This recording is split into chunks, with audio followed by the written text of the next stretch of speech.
Welcome to Sagada. Sagada kung san ka.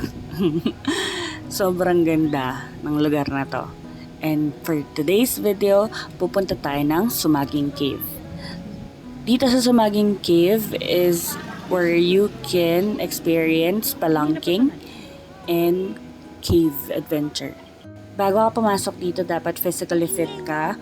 Yung shoes mo dapat hindi slippery kasi sobrang tulas sa loob.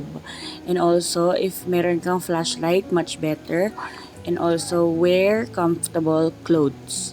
Dito sa loob, you will witness numerous rock formation na slowly formed by nature. Siyempre, everyday nag-iiba-iba na yan kasi siyempre sobrang dami ng pumapasok and lumalabas dito sa loob.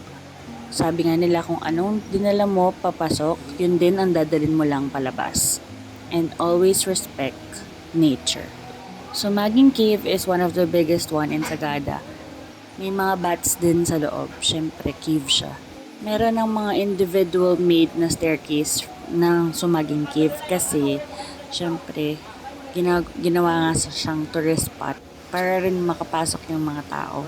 And also, best time for you to visit this one is from November to May.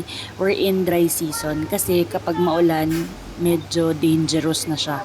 Sa entrance fee, pwede kayong pumunta ng Sagara Tourist Office para magbayad ng environmental tax. And also, kailangan nyo din talaga ng tour guide kasi kung wala kayong tour guide, hindi kayo makakapunta dun sa may baba talaga.